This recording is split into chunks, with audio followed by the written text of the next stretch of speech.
The Sahara, the world's largest hot desert. It's a terrain that appears almost extraterrestrial in scale, a seemingly endless sea of rock and sand that borders a continent. We picture it as this ceaseless, unmoving barrier of searing ground. A terrain defined by its emptiness, where the sun is relentless and the silence is profound. But what if I said all that's a lie? That beneath this sea of sand is the ghost of a lost paradise. Carved into rock faces deep within the most inaccessible regions of the desert are images that simply shouldn't be there. Graceful giraffes, colossal elephants, even humans swimming. These aren't fantasies, they're reminders from the past. The people who lived there left us clues to a world in which the Sahara was green. During the 1960s, archaeologists in the south of Libya unearthed the remains of a city that they called Garama. This was no small village. We are referring to forts, cemeteries, and stone mansions for the elite.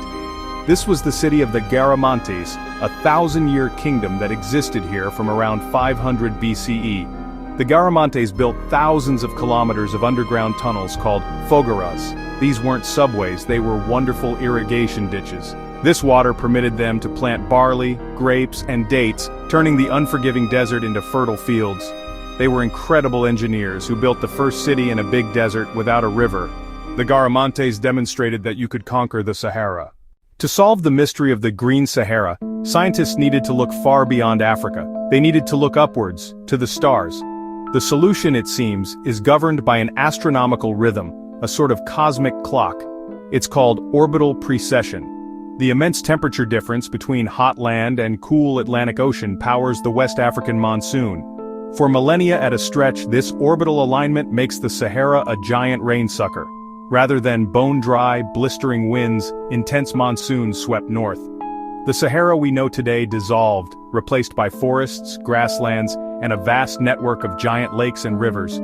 Chad had one megalake that was so enormous that it was larger than all of the Great Lakes combined in North America. Sediment cores extracted from the floor of the Mediterranean Sea reveal that in those green periods, the amount of dust blowing off Africa reduced by 5 times. As archaeologists explored the Tenere Desert in Niger, a place so harsh it's called the desert within a desert, they found something that made the Green Sahara poignant. In 2000, a team led by Paul Sereno found a site they named Gobero.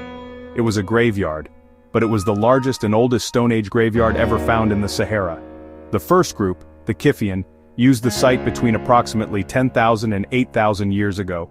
They were tall, heavy-set hunter-gatherers. Their bones held the harpoons of bone and the remains of enormous 6-foot-long Nile perch.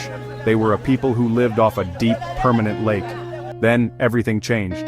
The rain stopped, a fierce drought chased the Kifian away, and Gobero stood empty for 1,000 years.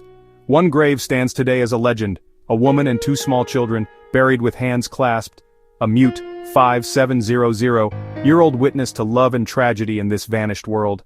About 5,500 years ago, the cosmic clock tolled again. The tilt of the earth shifted, and the mighty monsoon machine began to weaken and break down. In a single or double century, the rains simply stopped. The vast lakes evaporated, the rivers vanished, and the grasslands turned to sand. This triggered one of the great movements in the history of mankind. People fled out of the dying Sahara center, drifting to the edge. Most scholars now believe this surprise flood of climate refugees from the cracking Green Sahara was a key ingredient in the creation of dynastic Egypt. Across Western Sahara stretch hundreds of ancient stone circles, crescents, and long straight lines, and we have no clue as to why they're there. The story of Green Sahara is not a lesson in history. It's a jaw-dropping revelation of how suddenly and spectacularly our world can switch. If you also think these lost stories are important like we do not forget to subscribe and click the notification bell. The Sahara holds a powerful secret. It is not an ahistoric location. It's an environment drenched in history. The next humid cycle is due in some 15,000 years. A new Eden will rise again, and the desert will give up its closest secret once more. Its story is a warning written in sand and stone. It's a reminder of modesty regarding the vanished worlds under our own souls.